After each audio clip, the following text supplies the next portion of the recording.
Bonjour à tous, ici Stéphanie Etu. J'aide les entrepreneurs à se positionner rapidement comme leader de leur marché et ensuite à convertir leur expertise en source de revenus supplémentaires pour leur entreprise. Aujourd'hui, on va parler de personal branding et comment utiliser cette marque personnelle-là pour vous positionner comme un leader dans votre marché. On va voir aujourd'hui au cours de cette présentation pourquoi développer sa marque personnelle, pourquoi c'est important en ce moment. On va voir le processus d'achat en ligne de vos clients, par où ils passent avant de se rendre à vous sur le web. On va voir l'évolution du SEO, du référencement. On va voir si c'est mieux d'aller chercher plus de trafic ou plus de clients pour votre entreprise. Vous avez un choix à faire à ce niveau-là. On va voir pourquoi vous voulez être un leader, pourquoi c'est utile en ce moment. La différence entre être un expert et être positionné comme un expert, ça fait vraiment une grande différence dans la façon que votre marque personnelle va être présentée sur Internet. On va voir aussi le système en 2 étapes que j'utilise pour positionner les gens en leader. Ensuite, je vous partage 15 actions concrètes que vous pouvez vraiment appliquer pour augmenter rapidement votre visibilité et votre notoriété sur Internet. On va voir l'élément clé pour que tout ça fonctionne comme il faut et qu'est-ce qui va arriver à la fin si vous vous positionnez vraiment comme un leader. Alors, premièrement, pourquoi on veut développer notre marque personnelle? En ce moment, ce qui est intéressant, c'est que vous avez la possibilité d'être unique, d'être exclusif et d'être différent dans votre marché. En ce moment, ce qu'il faut comprendre, c'est que c'est pas nouveau, mais avec les réseaux sociaux et la proximité qui s'est créée par Internet, avant d'acheter un produit ou un service, les gens achètent la personne qui leur vend ce produit ou ce service-là.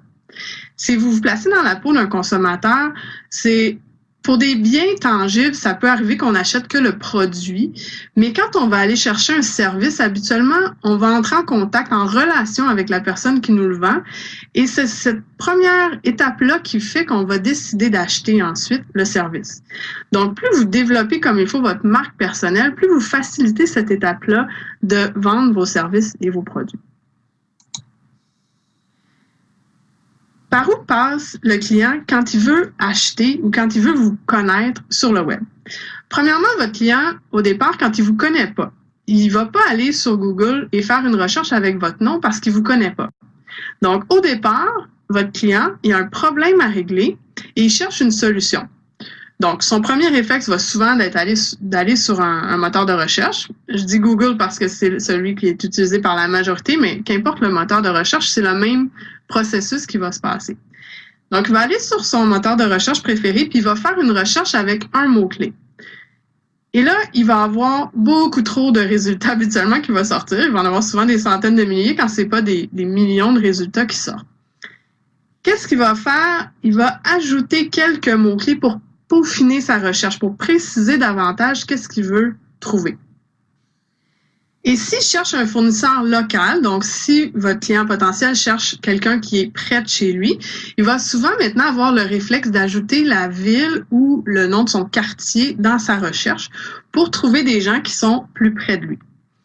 Et là, il va avoir plusieurs fournisseurs de services qui sont dans sa région ou qui offrent quelque chose qui est ce dont il recherche. Et là, il va faire une des 2 choses suivantes. Soit il va comparer des pommes avec des pommes, soit il va comparer des pommes avec une orange. Je vous explique. Si le fournisseur trouve plusieurs résultats, si votre client potentiel, trouve plusieurs résultats et que tous les résultats ont l'air à peu près pareils, votre client, ce qu'il va faire, c'est comparer les prix. Parce qu'il ne verra rien de vraiment différent entre un et l'autre. Donc, il va y aller la plupart du temps avec soit le moins cher ou celui, en tout cas, que le prix lui fait le plus de sens selon l'offre qui est faite. S'il y a quelqu'un qui ressort vraiment du lot, alors là, votre client se retrouve à devoir faire un choix entre les pommes, tous les fournisseurs qui sont identiques, et une orange, le fournisseur qui ressort du lot. Et c'est là que ça devient intéressant pour vous d'être cette personne-là, parce que vous allez pouvoir vous différencier facilement et attirer l'attention vers vous plutôt que vers les autres qui sont sur Internet dans les mêmes résultats de recherche que vous.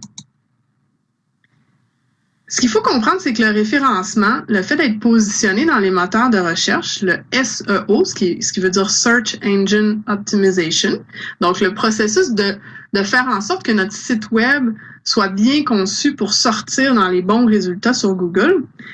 Avant, on choisissait un mot-clé assez général qu'on voulait cibler, qui était en lien avec nos services qu'on offrait.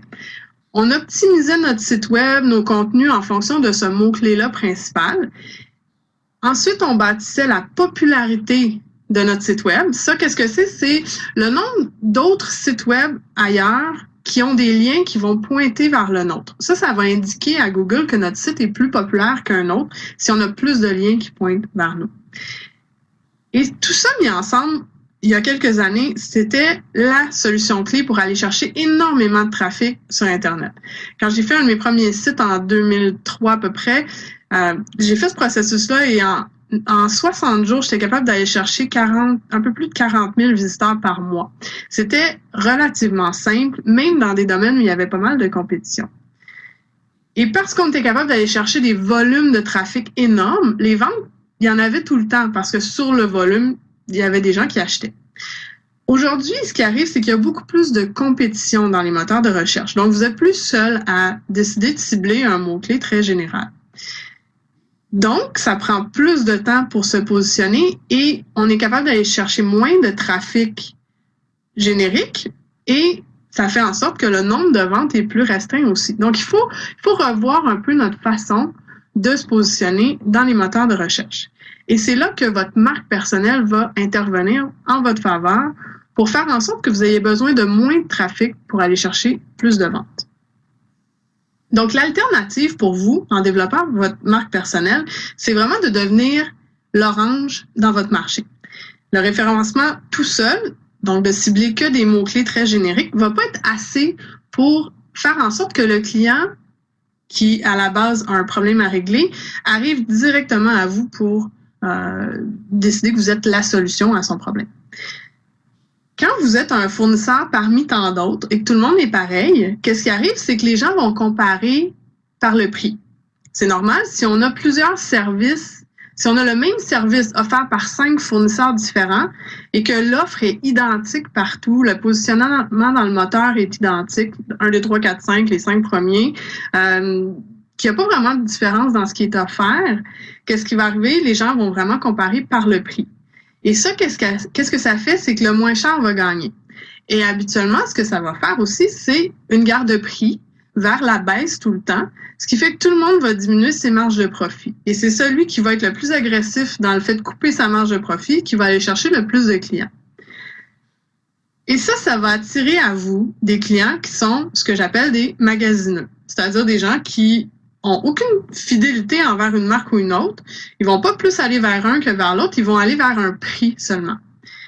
Dans certains marchés, c'est correct, mais si vous êtes un consultant, conférencier, un auteur, que vous voulez vous positionner et offrir des services de qualité et être bien rémunéré pour le faire, d'avoir vers vous des clients qui arrivent, qui sont des magasineux et que tout ce qu'ils regardent, c'est pas votre expertise, c'est pas le fait que vous êtes bon ou pas, c'est juste que vous êtes pas cher. C'est vraiment pas agréable comme clientèle. Quand vous choisissez plutôt de vous positionner comme une orange, c'est-à-dire de faire en sorte que vous êtes tellement différent des autres fournisseurs que les gens peuvent plus vous comparer par le prix, à ce moment-là, la comparaison est terminée. Les magasineux vont continuer d'aller vers le prix le moins cher, et ça, c'est tout à fait correct, mais vont venir à vous ceux qui veulent la qualité, ceux qui veulent travailler avec le ou la meilleure de son marché, et c'est vos clients idéaux qui vont venir vers vous.